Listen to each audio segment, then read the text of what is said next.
Kobaran api diselimuti asap hitam pekat mengepul dari rumah seorang pensiunan lapas di Jalan Danau Rangas, Kelurahan Bukit Tunggal, Kecamatan Jekan Raya, Palangkaraya, Kalimantan Tengah. Warga yang tinggal di dekat lokasi kebakaran panik berusaha mengeluarkan barang-barang dari dalam rumah karena khawatir api merambat. Sementara tim damkar yang tiba di lokasi langsung melakukan pemadaman api. Kobaran api di rumah pasangan lansia ini sulit dipadamkan lantaran bagian atas rumah terbuat dari kayu, serta banyaknya material mudah terbakar di dalam rumah. Api diduga berasal dari bagian dapur, sementara saat kebakaran rumah dalam kondisi kosong. Yang terbakar ada satu rumah, itu pemiliknya adalah pensiunan lapas. Ditinggal di rumah ini ada 2 orang, istri dan suami. Yang suaminya ini berumur 75 tahun, sedang ke lahan tempat perkebunan mereka. Istri umur 72 tahun yang tinggal di rumah. Tidak ada korban jiwa dalam peristiwa ini, namun kerugian ditaksir mencapai puluhan juta rupiah. Penyebab kebakaran masih diselidiki petugas Polresta Palangkaraya. Dari Palangkaraya, Kalimantan Tengah, Adesata iNews melaporkan.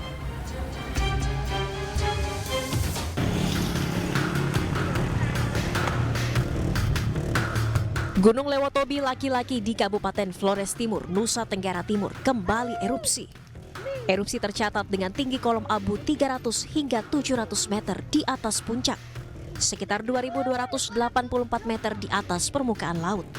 Kolom abu teramati berwarna putih hingga kelabu dengan intensitas tebal condong ke arah barat. Erupsi ini terekam di seismogram dengan amplitudo maksimum 47,3 mm dan durasi sementara 7 menit 40 detik. Erupsi terjadi seiring dengan gempa vulkanik yang mengeluarkan suplai magma dari perut gunung. Status Gunung Lewotobi laki-laki kini tercatat di level 3 siaga. Ketinggian abu kolom erupsi itu rata-rata 300 sampai 900 meter di atas permukaan puncak. Juga masih didominasi oleh gempa-gempa vulkanik dalam maupun dangkal, sehingga suplai itu masih ada dan ditandai dengan masih seringnya terjadi erupsi. Masyarakat di sekitar kaki gunung maupun wisatawan diimbau selalu waspada dan tidak melakukan aktivitas apapun dalam radius 2 km dari pusat erupsi, serta memakai masker untuk menghindari bahaya abu vulkanik pada sistem pernafasan. Dari Flores Timur, Nusa Tenggara Timur, Joni Nura, iNews melaporkan. Halo, selamat sore pemirsa, demikian tadi berita pilihan iNews Sore bersama saya Syafaati Suryo. Kita awali iNews Sore dengan informasi sebuah toko mebel di Surabaya terbakar. Petugas dari Pemadam Kebakaran dan Penyelamatan Kota Surabaya kesulitan memadamkan api karena minimnya sumber air. Toko mebel dan spring bed di Surabaya terbakar. Api cepat merambat ke rumah pemilik toko yang berdekatan dengan titik api. Petugas dari Dinas Pemadam Kebakaran dan Penyelamatan DPKP Kota Surabaya berupaya memadamkan api. Akibat kebakaran ini, pemilik rumah dan petugas damkar terluka. Diduga kebakaran disebabkan arus pendek listrik. Pasalnya, di bagian atas toko sedang dilakukan perbaikan dan pengelasan. 20 unit kendaraan damkar dibantu truk tangki air Dinas Lingkungan Hidup dikerahkan untuk penanganan kebakaran. Petugas sempat kesulitan karena terbatasnya sumber air. Ya, dari cepat sekali rambatannya. Kita sudah berusaha ngeblok tadi, sudah sempat grafik apinya turun, kurva apinya, cuma karena kita terbatas air, dari muncul api lagi. Pemirsa, pasca insiden jatuhnya helikopter milik PT White Sky Aviation di sekitar tebing kawasan Suluban, Desa Pecatu, Kuta Selatan, Badung Pali, kini area di sekitar TKP sudah disteril dengan pemasangan garis polisi.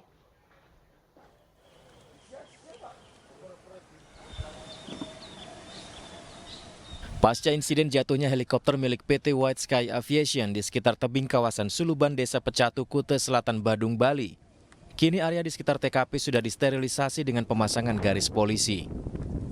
Sementara bangkai helikopter registrasi PKWSP belum dievakuasi karena masih menunggu investigasi dari tim KNKT untuk investigasi terkait penyebab kecelakaan helikopter. Dari hasil pemeriksaan dugaan sementara heli terjatuh karena tersangkut tali layang-layang.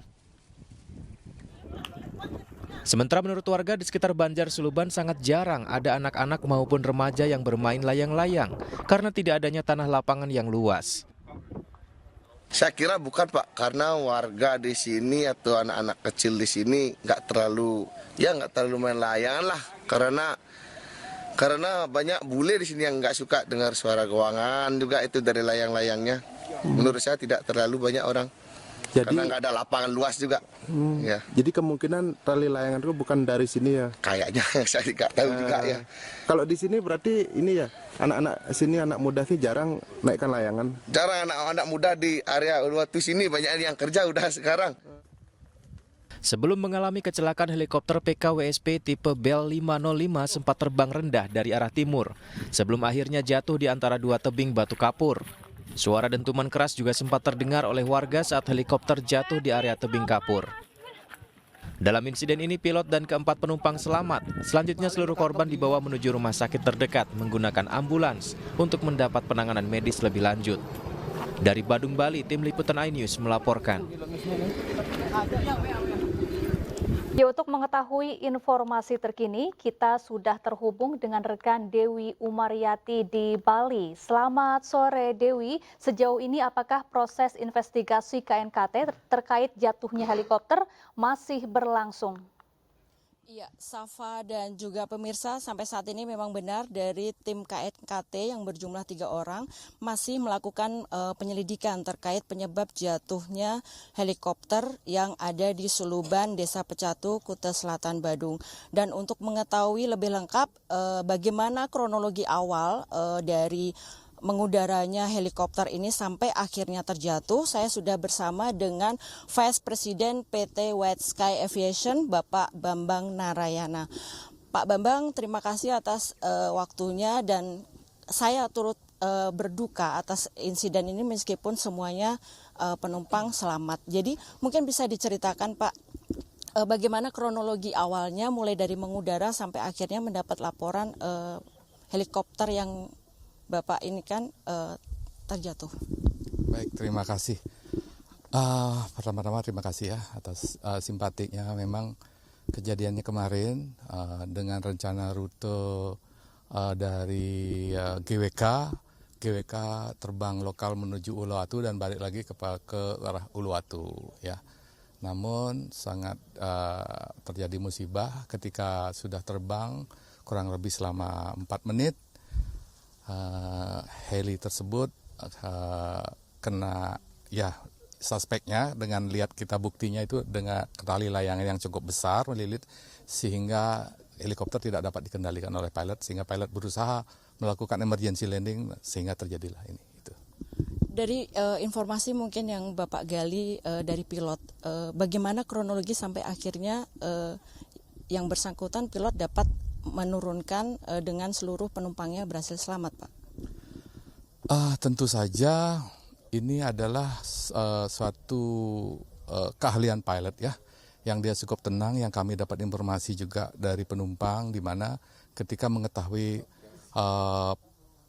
pesawat ini terlilit tali layang-layangan dan sudah tidak dapat digerakkan, penumpang mengatakan pilot dalam keadaan tenang dan juga ikut menenangkan, ikut membuat suasana tenang terhadap penumpang, dan pilot juga dengan keahlian yang dia miliki, dia mencoba mengarahkan ke area terbuka, namun mungkin karena yaitu kembali heli tidak dapat dikembalikan dengan sudah terbelit layang-layang, kontrol di pilotnya itu tidak bisa, terjadilah mendarat. Tapi bersyukur selamat ya, selamat semua dan sudah kembali ke hotel dan ke rumah masing-masing.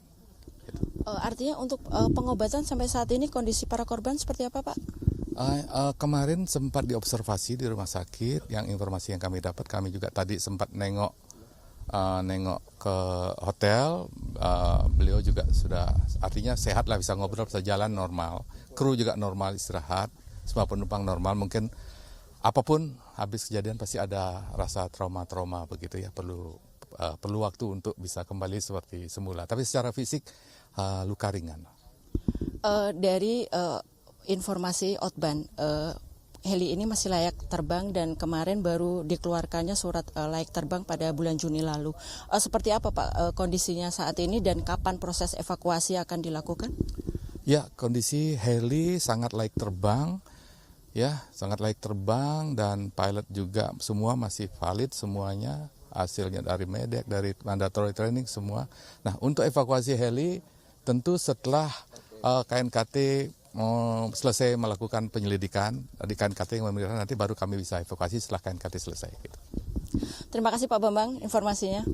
Ya, Safa dan juga pemirsa, sampai saat ini masih belum dapat dipastikan kapan selesai penyelidikan dari tim investigasi KNKT ini karena berbagai informasi akan dikumpulkan dan nantinya hasil informasi akan merekomendasikan ke depan agar peristiwa serupa tidak terulang kembali. Safa kembali ke studio. Ya, terima kasih Dewi Umaryati melaporkan langsung dari Bandung, Bali dan selamat bertugas kembali. Pemirsa, kita ke informasi lainnya, rekonstruksi pembakaran rumah wartawan yang mengakibatkan 4 orang meninggal dunia di Kabanjahe, Karo, Sumatera Utara berlangsung hingga malam hari. Warga meneriaki para pelaku yang melakukan adegan rekonstruksi.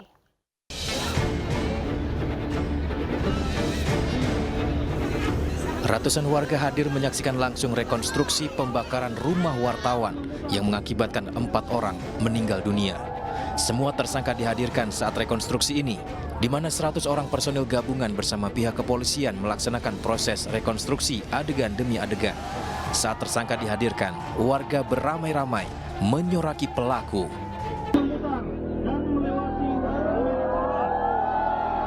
Saat rekonstruksi adegan pembakaran, warga tak bisa menyembunyikan emosinya dan terus menyoraki pelaku. Sepanjang adegan, kedua pelaku terus menunduk, tak berani melihat warga yang ramai menonton. Ada 6 lokasi berbeda yang menjadi tempat pelaksanaan kegiatan rekonstruksi ini dan 57 adegan diperagakan oleh para tersangka.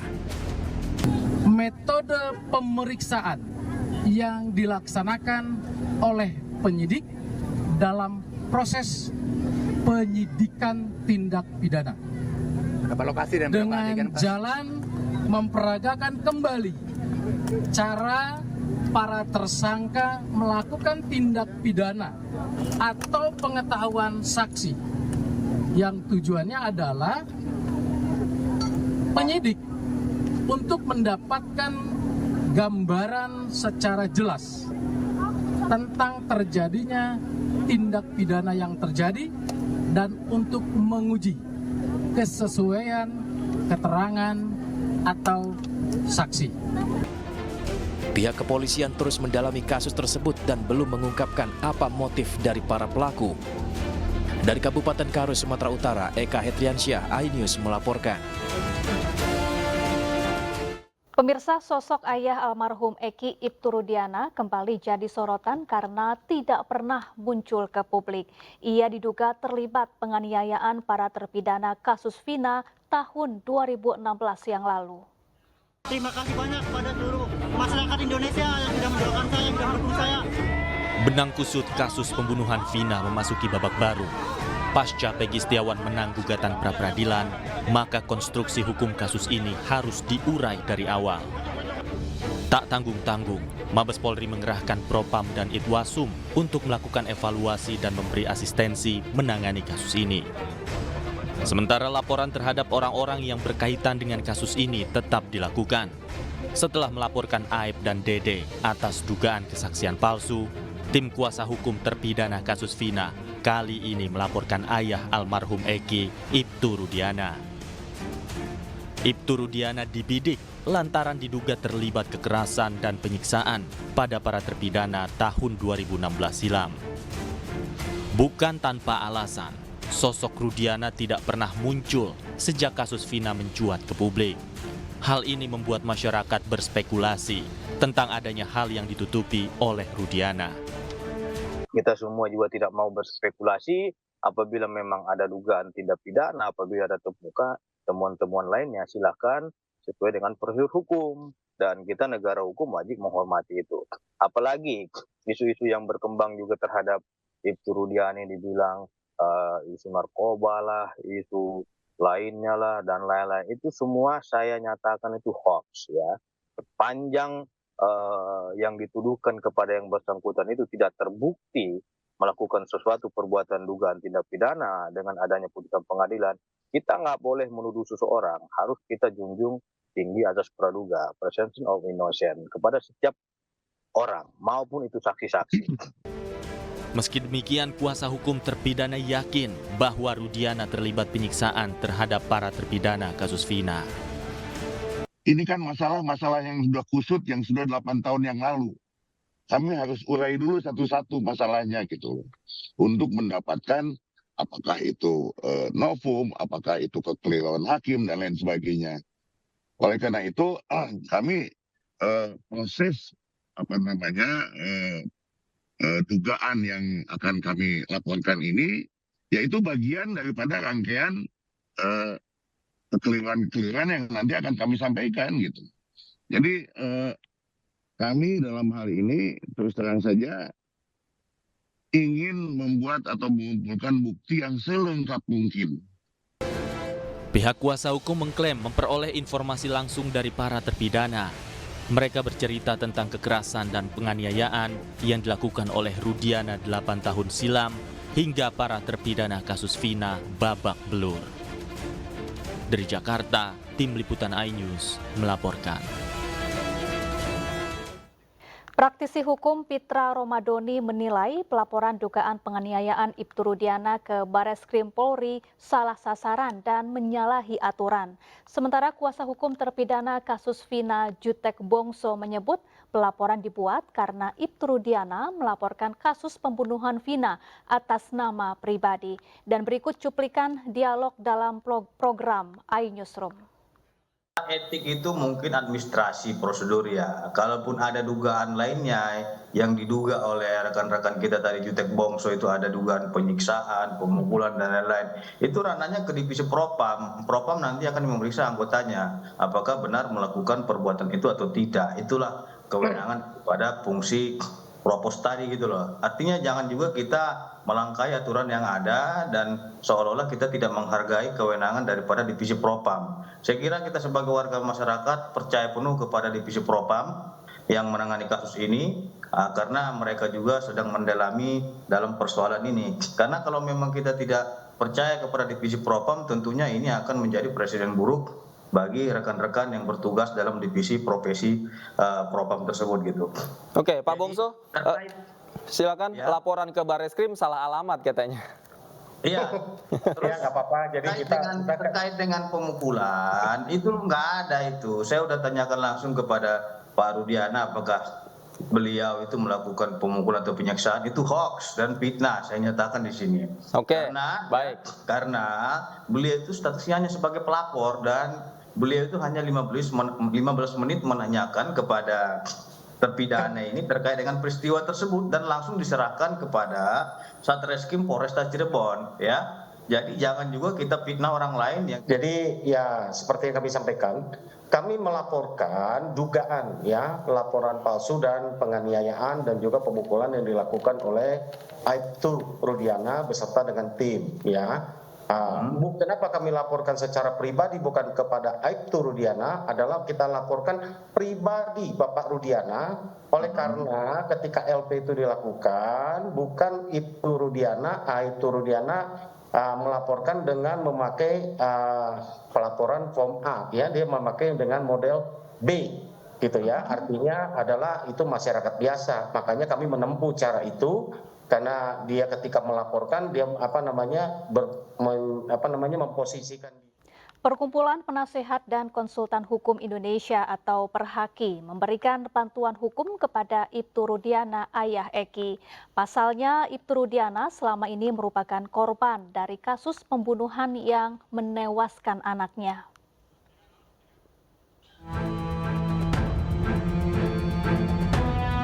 Perkumpulan Penasihat dan Konsultan Hukum Indonesia atau Perhaki memberikan bantuan hukum kepada Ibtu Rudiana ayah Eki dalam kasus pembunuhan Vina dan Eki. Perhaki memberikan bantuan hukum kepada Ibtu Rudiana lantaran yang bersangkutan merupakan korban yang anaknya meninggal dunia akibat peristiwa pembunuhan tahun 2016 silam. Untuk itu sebagai ayah korban, Ibtu Rudiana berhak mencari keadilan dan kepastian hukum. Apalagi belum lama ini Ibtu Rudiana dilaporkan keluarga terpidana ke Bareskrim Mabes Polri. Sebelum memutuskan ataupun memberikan bantuan hukum kepada Bapak Ibtu Rudiana, terlebih dahulu kita telah membentuk tim pencari fakta dan mengumpulkan bukti-bukti terkait dengan persoalan tersebut. Kita akan mendukung pihak kepolisian dalam rangka mengungkap kasus ini dan menegakkan hukum dengan seadil-adilnya. Perhaki menyebut saat ini ada puluhan advokat yang akan membela Ibtu Rudiana dan tentunya akan bertambah seiring tim pencari fakta dari DPP Perhaki selesai mengumpulkan bukti-bukti dalam mengungkap kasus pembunuhan Vina dan Eki. Dari Cirebon, Jawa Barat, Miftahuddin, iNews melaporkan. Pemirsa, hampir 11 jam Saka Tatal menjalani pemeriksaan psikologi oleh LPSK. Usai diperiksa, Saka semakin mantap dan yakin menghadapi sidang peninjauan kembali kasus pembunuhan Vina dan Eki yang membuatnya dipenjara hingga 8 tahun.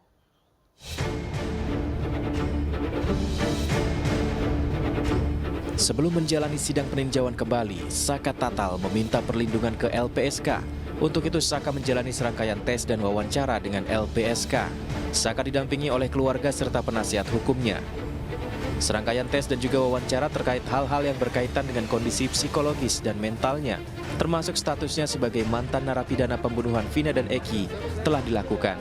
Usai jalani serangkaian tes di LPSK, Saka mengaku semakin mantap menjalani sidang peninjauan kembali kasus yang menjadikannya narapidana sejak tahun 2016 hingga 2024. Minta doanya aja, semoga PK-nya berjalan dengan lancar dan hasilnya terbaik. Ada harapan ke hakim nanti?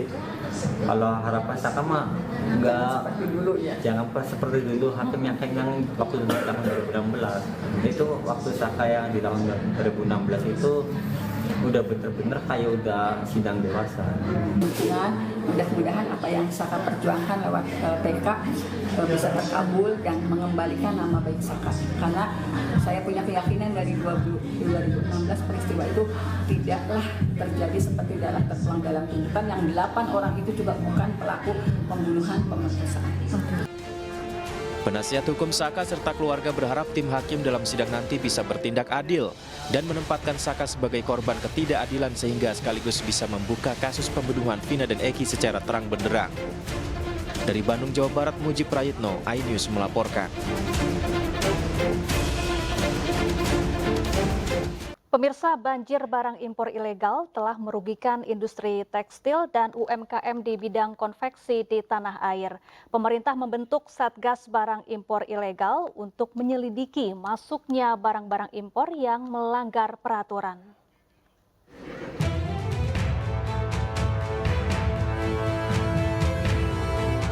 Industri manufaktur Indonesia terancam terpuruk lantaran adanya banjir barang impor. Serbuan barang tekstil ini memicu efek domino, di antaranya lesunya sektor UMKM di bidang konveksi. Banyak pabrik tekstil tutup dan terjadi pemutusan hubungan kerja dalam jumlah besar. Pemerintah memberi peringatan keras kepada para importir ilegal. Satgas Pengawasan Barang Impor Ilegal pun resmi dibentuk, yang berisi 11 anggota dari lintas kementerian dan lembaga. Maka kita sepakati yang pertama agar ada langkah cepat itu pembentukan Satgas. Ya, Satgas yang nanti akan diumumkan. Nanti pengarahnya saya, Pak Menteri Perindustrian, Menteri Keuangan, Kapolri dan Jaksa Agung. Itu nanti pelaksananya eselon 1. Dan itulah tadi yang disepakati ya bahwa pembentukan Satgas untuk memberantas barang-barang impor ilegal itu suatu hal yang sangat penting dan itu kami di Kemenprin mendukung. Ya, kami berdua, saya dengan Pak Menteri juga sudah sebetulnya memetakan bagaimana barang-barang impor itu bisa masuk ke Indonesia itu sudah kami petakan, kami sudah tahu. Satgas ini bertugas menyelidiki masuknya barang impor ilegal hingga mengklarifikasi pelaku usaha yang diduga melakukan pelanggaran impor. Tidak semua jenis barang impor diawasi oleh Satgas. Hanya barang-barang tertentu saja yang diawasi. Di antaranya produk tekstil, pakaian jadi, alas kaki, kosmetik, keramik, dan elektronik. Tim Liputan iNews melaporkan. Ya, untuk membahasnya kita telah terhubung dengan staf khusus Menteri Koperasi dan UMKM bidang ekonomi kreatif, Vicky Satari. Selamat sore Pak Vicky, apa kabar? Selamat sore, kabar baik Mbak, Alhamdulillah. Baik, Pak Vicky, apa sebetulnya yang membuat barang impor ilegal ini bisa masuk ke Indonesia? Bagaimana sejauh ini pengawasannya di lapangan? Ya, sebetulnya kalau saya bilang bisa sampaikan ya dalam forum ini kita sebetulnya digempur dari darat, dari udara, dan juga dari perbatasan. Ya, dari udara, kalau misalnya masih ingat ya, Pak Menteri, Pak Teten Mas Duki sudah membunyikan lonceng pertama di tahun 2021. Pada saat itu viral case Mr. Who ya, yang barang impor dengan ongkir gratis sangat murah sekali dapat diterima oleh masyarakat sampai depan pintu rumahnya. Waktu itu Mr. Who. Dan kemudian kita panggil dua e-commerce cross border impor dan langsung pada saat itu direspon oleh dua e-commerce tersebut. Ya, ini e-commerce global asing. Mereka menutup 3 sampai dengan 11 kategori produknya ya, khususnya pakaian muslim, kriya, kemudian produk makanan dan seterusnya gitu ya. Kemudian di tahun 2022, 2023 ini viral juga isu Project S, yaitu pada saat itu kita akhirnya temukan bahwa TikTok Shop ya waktu itu ternyata beroperasi sebagai socio-commerce ya, sosial media yang juga melakukan transaksi gitu, kita sebutnya social commerce. Itu selama 2 tahun beroperasi ini tanpa izin gitu ya. Ini banyak sekali kita temukan produk-produk yang impor asing sangat-sangat murah gitu ya, ratusan perak, ribuan rupiah gitu untuk mass product gitu ya. Baik, Pak Dan Vicky. Kalau misalnya dibilang Baik, Pak Vicky, ya. apakah selama ini memang ada celah dari peraturan yang ada yang dimanfaatkan oleh para importir ilegal ini untuk memasukkan barang impornya ke dalam negeri? Ya, faktanya data kami ya, kami olah dari Trade Map ya, ini di bulan April 2023, kita mencatat ekspor, ada selisih gap yang sangat besar antara ekspor Cina ke Indonesia dan impor Indonesia dari Cina. Jadi yang diekspor dari Cina ke Indonesia saja gitu, ini di tahun 2022 ini ada sekitar 61,3 triliun untuk produk tekstil ya dan olahannya. Kemudian yang impor dari yang dicatat impor resmi itu 31,8 triliun, sehingga ada potensi unrecorded impor. Ini 29,5. Tapi sekali lagi ya, ini sebetulnya tadi di darat juga kita lihat tahu persis gitu ya, bahwa di kemarin ada viral di ITC, Mangga 2 dan seterusnya gitu ya. Barang-barang ini sudah masuk ke pasar-pasar tradisional gitu. Di pelabuhan juga tahun lalu juga ramai ya Pak Teten dengan Pak Mendag. Kemudian kita isu terkait dengan barang impor ilegal ya, produk impor ilegal yang dikirimkan ke Indonesia begitu masif ya. Jadi ada pengawasan yang lemah atau ada juga oknum yang bermain tidak sih Pak? Ya, sebetulnya ini yang kita ingin sasar, ada 3 yang Pak Teten selalu sampaikan gitu ya. Pertama adalah terkait dengan arus barang masuknya. Pak Teten mengusulkan bahkan sampai dengan kita untuk produk impor kategori yang memang sangat sering sekali bocor ini ditaruhnya di Indonesia Timur aja, misalnya di Pelabuhan Sorong gitu ya, sehingga terpantau lebih mudah. Yang kedua adalah tata kelola dari sisi perdagangan di e-commerce-nya ya. Yang ketiga adalah tentunya bagaimana kita bisa terus melihat ya, menseleksi juga dari masyarakat untuk bisa mendorong terkait dengan nasionalisme kepada produk lokal. Baik Pak Vicky, lalu bagaimana pengaruh banjir barang impor ilegal ini dalam memengaruhi industri UKM? Ya, studi World Economic Forum 2021 mencatat masyarakat Indonesia menghabiskan ya sebesar 6,9 miliar US dollar atau setara dengan 111 triliun untuk membeli 1,2 miliar hijab per tahun. 25% saja yang diproduksi lokal, 75%-nya ini di produk impor gitu ya. Dan juga data WEF tersebut juga mencatat bahwa produsen hijab di Bandung pada tahun 2015-2017 itu pada puncak industri pakaian muslim. Produsen tersebut mampu produksi 150.000 pieces ya pakaian muslim per hari. Tapi dengan masuknya hijab impor, kemampuan produksi mereka menyusut hingga 80%. Ini perlu diingat Mbak ya bahwa penyedia lapangan kerja di Indonesia ini kan 93-95%-nya itu setara dengan nyaris 120 juta ini kan UMKM. UMKM yang kita lagi dorong ini sebenarnya adalah UMKM produsen yang memang memproduksi, yang menyediakan lapangan kerja ya. Yang ini kemudian kehit ya dari produk-produk dari impor ilegal ini. Baik, Satgas Barang Impor Ilegal sudah dibentuk, lalu apakah ada upaya lain yang dilakukan sebagai solusi untuk menghentikan banjir barang impor ilegal ini?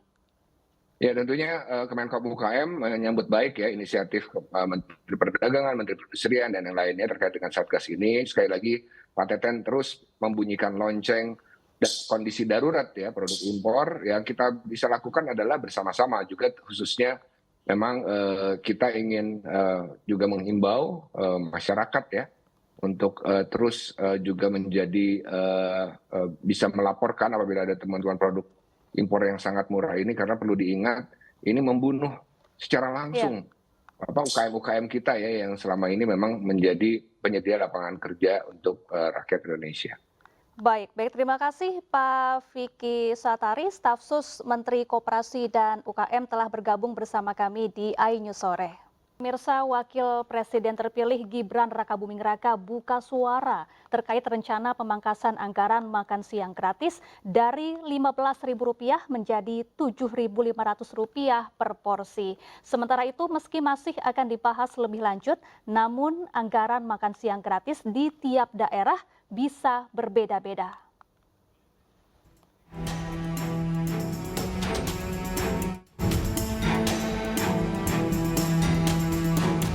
Wakil Presiden terpilih Gibran Rakabuming Raka buka suara terkait dengan rencana pemangkasan anggaran makan siang gratis dari Rp15.000 menjadi Rp7.500 per porsi.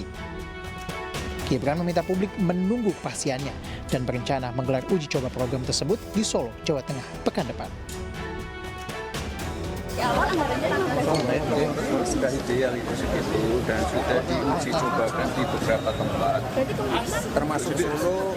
Hari Senin ada uji coba makan siang gratis. Nanti saya ajak ya hari Senin. Berarti kemungkinan tidak akan berkurang dari 15.000. Belum ada kepastian untuk pengurangan ya. Artinya selama ini uji cobanya di 15.000 ya. Tunggu aja nanti kepastiannya ya. Evaluasi dari uji coba 15.000 ini gimana Mas? Dan saat ini jalan lancar ya, dan kita melibatkan banyak ahli gizi. 15.000 saya kira cukup ideal, tapi nanti jika ada masukan dari orang tua murid, guru, monggo nanti silakan disampaikan ke kami. Sudah ada disampaikan Pak Erlangga itu belum nanti teman-teman media Solo, wartawan Solo nanti saya ajak ya uji coba minggu depan ada di Solo ya. Berarti yang disampaikan Pak Erlangga kemarin belum final Mas? Belum ada yang final ya, ditunggu dulu ya. Sebelumnya Presiden terpilih Prabowo Subianto mempertimbangkan untuk mengefisiensikan pagu anggaran makan siang gratis sebesar Rp71 triliun, yaitu dengan menurunkan alokasi biaya dari Rp15.000 menjadi Rp7.500 per porsi. Hal ini diungkapkan ekonom Herianto Irawan usai diajak berdiskusi oleh tim sinkronisasi Presiden terpilih. Mereka sudah agree on that, tapi yang menurut saya yang menarik buat saya, Bapak Ibu sekalian, adalah ini. Setelah dikomunikasikan angka itu 71 triliun, kemudian tugasnya Pak Presiden-elek ke tim ekonominya Pak Awan untuk memikirkan apakah biaya makanan per hari itu bisa nggak diturunin lebih hemat ke dari 15.000 mungkin ke 9.000 kah, ke 7.500 kah, kira-kira begitu. Dan kita bisa pahami kalau sebagai politisi tentunya beliau mau programnya itu menyentuh sebanyak mungkin rakyat gitu. Sementara itu, terkait dengan teknis program ini masih akan dibahas lebih detail. Anggaran makan siang gratis untuk setiap anak juga akan berbeda-beda di tiap daerah. Pertanyaan untuk makan siang gratis tadi saya rasa ini bukan saatnya. Yang saya bisa katakan di sini adalah semua hal yang menyangkut program unggulan Presiden terpilih, apakah itu makan siang gratis dan sebagainya, itu akan selaras dengan prinsip-prinsip yang sudah ditegaskan oleh Ibu Menkyu tadi. Adapun langkah efisiensi anggaran ini juga bisa dinilai sebagai upaya baik pemerintah mendatang untuk menjaga keberlanjutan APBN. Tim Liputan iNews melaporkan. Ya, sementara itu tim gugus tugas sinkronisasi menepis pernyataan seputar pemangkasan anggaran makan siang gratis menjadi Rp7.500. Menurut tim gugus tugas sinkronisasi Prabowo Gibran, pernyataan tersebut spekulatif. Sementara anggaran yang disiapkan Rp71 triliun. Seperti diketahui, beberapa hari ini mungkin ada informasi-informasi khususnya terkait harga daripada makan bergizi gratis itu yang diberitakan diturunkan menjadi Rp7.500. Mungkin ini adalah pernyataan-pernyataan yang sifatnya masih spekulatif dari berbagai pihak. Teman-teman semua, jadi sampai hari ini satu-satunya yang sudah bisa kita ambil kesimpulan itu baru alokasi anggaran untuk makan bergizi gratis tahun 2025. Yang sudah bisa jadi kesimpulan baru itu. Besarannya adalah 71 triliun untuk tahun 2025. Ini sudah Mas Budi juga sudah pernah sampaikan, sudah hadir waktu itu ketika Kementerian Keuangan bersama tim sinkronisasi melakukan konferensi pers. Jadi ini satu-satunya yang sudah sampai di level kesimpulan. Ya. Yang lainnya masih dalam proses. Nah, terkait dengan ketersediaan anggaran tahun 2025 nanti sebesar 71 triliun, pesan Pak Prabowo itu ada dua. Jadi ada dua pesan dari Presiden terpilih. Ya, Pak Prabowo pesannya bahwa harus memenuhi standar ketercukupan gizi. Ini syarat pertama. Jadi syarat gizinya harus terpenuhi. Itu yang pertama. Dan yang kedua, harus dioptimalkan jumlah penerima manfaatnya. Karena kan anggaran yang tersedia 71 triliun. Jadi harus kita optimalkan jumlah penerima manfaatnya. Jadi semua proses riset, semua proses kajian, uji coba, pilot project akan bersandarkan kepada dua pesan, dua arahan dari Pak Prabowo Subianto ini. Jadi seperti itu. Kebutuhan gizi itu nanti akan ditentukan oleh ahli gizi. Jadi nggak ada tuh main harga segini itu belum ada sama sekali. Angka itu belum ada sama sekali. Makanya kita bingung kenapa di luar ada angka sementara kita sendiri belum punya angka. Syarat pertamanya keterpenuhan gizi, ketercukupan gizi, dan itu nanti ditentukan oleh Pemirsa, Sekretaris Jenderal PDI Perjuangan Hasto Kristianto kembali dipanggil Komisi Pemberantasan Korupsi untuk memberikan kesaksian dugaan korupsi di lingkungan Ditjen Perkeretaapian Kementerian Perhubungan. Bahwa dirinya tidak pernah berbisnis atau berkaitan dengan DJKA. Hasto juga menyebut dirinya hanya bertindak sebagai konsultan saat ia bekerja di BUMN. Dalam kesempatan yang sama, Hasto juga mengklarifikasi tidak hadir ke KPK karena ada tugas partai. Sementara itu, Hasto menambahkan ia akan hadir jika nantinya KPK memanggilnya kembali. Oh, di sini ya? Saya sendiri baru tahu pagi hari, suratnya sudah seminggu katanya, tapi saat itu saya sedang tugas di Jogja, diterima oleh driver kami, dan kemudian tidak ada laporan sehingga saya tidak tahu. Maka kemarin kami mohon maaf betul bahwa kami tidak bisa menghadiri karena kemarin saya memimpin rapat pilkada. Tapi dari keterangan yang disampaikan oleh Wasekjen Bapak Adi Darmo, ada kemungkinan hal tersebut terkait dengan dugaan untuk dimintai keterangan terkait dengan korupsi yang terjadi di kereta api. Saya pribadi tidak ada sangkut pautnya dengan hal tersebut, tidak ada bisnis. Kalau saya disebut sebagai konsultan memang di KTP saya, karena dulu saya bekerja di BUMN, ruang lingkupnya adalah consulting, maka saya tulis konsultan, belum saya rubah sampai sekarang. Pemirsa, 2 kader Partai Perindo mendapat surat rekomendasi dukungan untuk maju pada Pilkada Serentak 2024. Mereka adalah bakal calon Bupati Rote Endau Paulus Henuk dan bakal calon Wakil Bupati Rejang Lebong Heri Purwanto.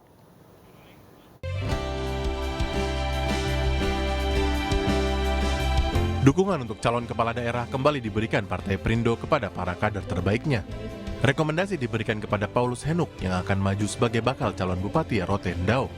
Dukungan juga diberikan kepada Heri Purwanto sebagai bakal calon Wakil Bupati Rejang Lebong yang akan berjuang untuk membangun daerahnya.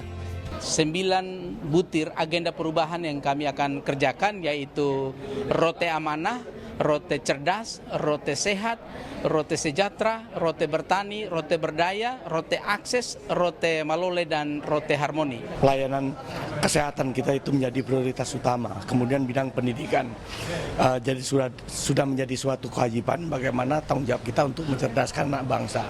Kemudian juga untuk perbaikan infrastruktur jalan yang baik.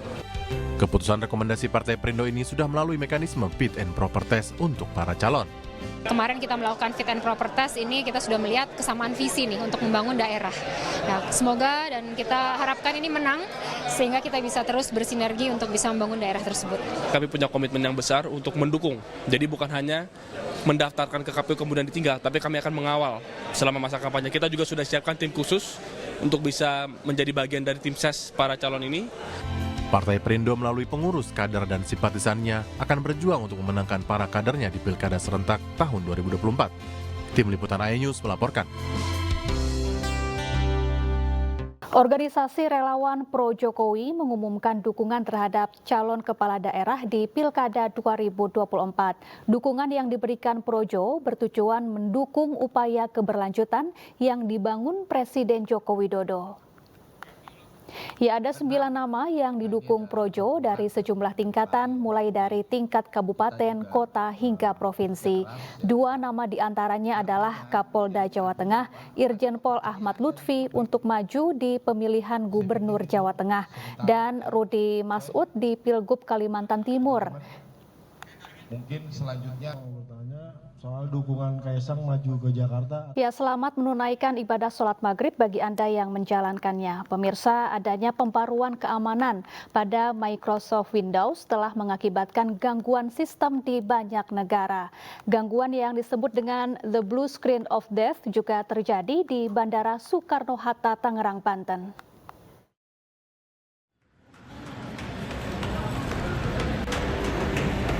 Sejumlah maskapai terpaksa melakukan pelayanan check-in secara manual untuk melayani penumpang di Terminal 3 Bandara Soekarno-Hatta. Imbasnya terjadi antrian panjang penumpang.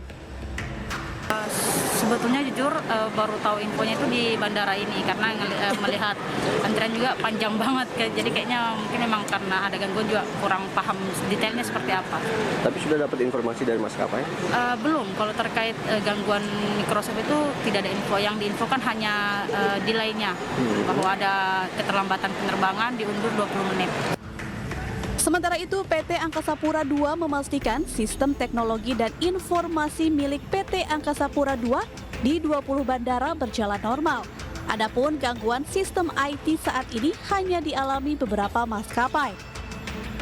Bahwa sistem IT milik PT Angkasa Pura II di 20 bandara saat ini berjalan dengan normal serta berfungsi dengan baik dalam melayani operasional penerbangan dan melayani penumpang pesawat. Adapun gangguan sistem IT sebagaimana yang tengah terjadi di sejumlah negara saat ini dialami sistem IT milik beberapa maskapai. Sejalan dengan gangguan sistem IT ini yang dialami beberapa maskapai, AP2 bersama maskapai terkait menjalankan sejumlah penyesuaian dalam memproses keberangkatan penumpang pesawat. Antara lain, proses check-in penumpang pesawat dilakukan dengan manual oleh personil maskapai, khusus bagi maskapai yang mengalami gangguan sistem IT. Sejumlah laporan menyebutkan gangguan disebabkan pembaruan perangkat lunak Microsoft. Komputer yang menggunakan sistem operasi Windows 10 dilaporkan mengalami crash dan menampilkan blue screen of death setelah pembaruan untuk produk keamanan yang disediakan oleh perusahaan CrowdStrike. Blue screen of death mengacu pada layar biru kematian yang umum digunakan untuk menggambarkan kerusakan sistem pada sistem operasi Windows milik Microsoft. Microsoft mengklaim mereka mengambil tindakan mitigasi sebagai respon terhadap masalah layanan. Dari Tangerang, Banten, Hasnugara, iNews melaporkan. Ya, sempat terdampak akibat gangguan saat pembaruan keamanan pada Microsoft Windows, pelayanan Bandara Soekarno-Hatta saat ini kembali normal. Antrean sudah tidak terlihat hari ini.